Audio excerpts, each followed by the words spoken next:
دا دوانه روایتونه داسې دي چې کله په میت مړی باندې د جنازې منځ ادا کی نو بیا د دې میت د پاره د جنازې د منځ نفس دعا غختل دا یو درست او جایز عمل دی. بعض ناپوه نادان خلق اغي وای د جنازې د منځ نفس دعا کول دا جایز ندی او دا بدعت دی. ولی وای زکه چې د جنازې د منځ نفس دعا غختل داوی د نبی له صلوات و سلام نه ثابت نه ده. د صحابه کرام رضوان الله تعالی علیهم اجمعین د جنازې د منځ نفس دعا نه ده کړې، تابعین نه ده کړې، تبع تابعین نه ده کړې، نو لہذا د جنازې د منځ نفس دعا غختل دا بدعت دی.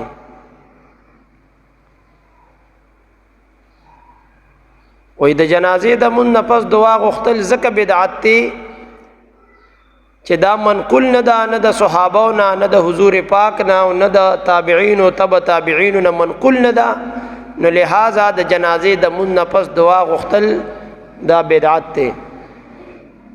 نو اول نمبر چې د کم منځونو نه پس دعا منقول نه ده نو تاسو موایې دا بدعت دی.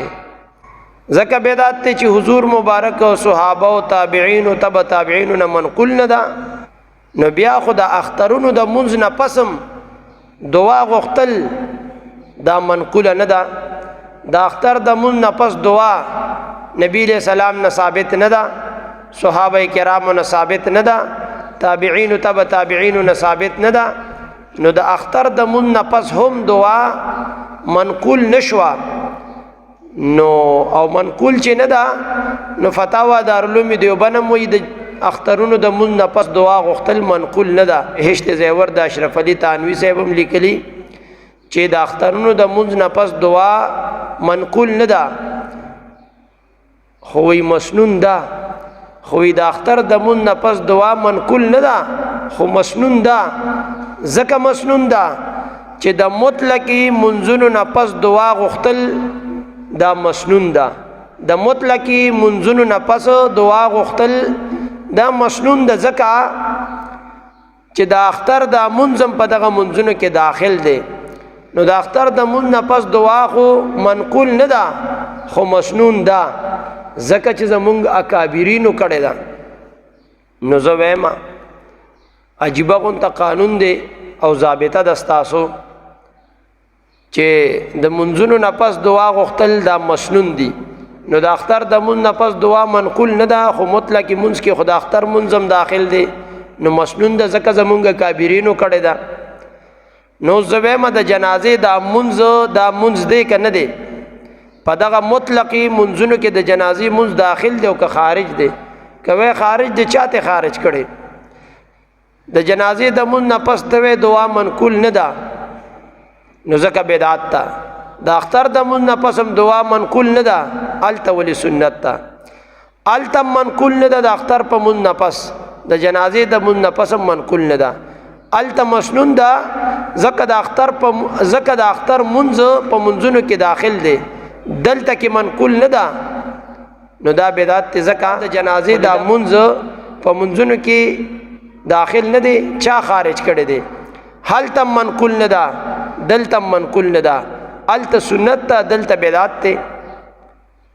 وجه دا ده چې هلته ستاسو اکابرینو د اختر د منځ نه پس دعا کړې ده، نو ستا اکابرین چې یو کار وکړي هغې ته ته سنت وې، دلته چې ستا اکابرینو نه ده کړې نو دا بیا بدعت دی.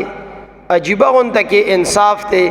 د اختر د منځ نه پس هم دعا منقول نه ده، د جنازې د منځ نه پس هم دعا منقول نه ده. هلته منقول نه ده، مسنون ده، دلته منقول نه ده، بدعت ده. ولی هلته اکابرینو کړې ده ستاسو نو هغه ځکه سنت ده، دلته کې نه ده کړې ده ځکه بدعت ده. عجیبه انصاف. دا د اهل دیابنو د هغه ګڼ شمېرو تضاداتو نه یو بدترین تضاد دا دی چې جنازه منځ د نورو منځونو نه خارج کو، د جنازې د منځ نه پس دعا منقول نه ده، د اختر د منځ نه پس دعا منقول نه ده، هلته مسنون ده او دلته کې بدعت ده. عجیبه انصاف. او بیا د جنازې د منځ نه پس چې کم د فقهاو عبارتونه دی پیش کوي چې لا یقوم بالدعاء بعد صلاة الجنازه چې جنازې د مون نه پس دعا د پاره مودرېږي. نو دا خو مونږ هم وایو د جنازې د مون نه پس دعا د پاره مودرېږي، صفونه وران کې په خپل ځای باندې کینې او خاص کر د میت د پاره او عموما د عام ټول مؤمنانو مسلمانانو د پاره د رب ذوالجلال په دربار کې دعا غواړي. دا خو مونږ هم وایو د جنازې د مون نه پس چې دعا ته ودرېږي هغه ستاسو خلک ودرېږي. د چا مالدار کورنۍ کې غم وشي کس پکې مړ شي نو بیا تاسو په ولاړه باندې د هغه دپاره دعا غواړئ، نو دارت په تاسو باندې دی، په مونږ باندې نه دی. هر چې هغه صورت دی چې صفونه وران کی خلک په خپل ځای باندې کینی او د دې میت دپاره دعا وغواړي، نو دا یو جایز یو مستحب او یو درست عمل دی. او فتاوا رضویه کې په دې باندې طویل بحث دی. دغه رنګه دی صورت ته چې جنازې د مون نه پس صفونه وران کې په خپل ځینو باندې کینې، دا یو جایز او مستحب او درست عمل دی. نو د ستاسو خپل کتابونو په دې باندې د جواز فتوی ورکړي، فتاوا فریدیه جلد اول کې شته وغیرہ نور ډیرو کتابونو کې شته. رب ذوالجلال دې مونږ او تاسو لا قرآن حدیث باندې صحیح معنو کې د پویا او بیا پورا د عمل کولو توفیق را نصیب کړي.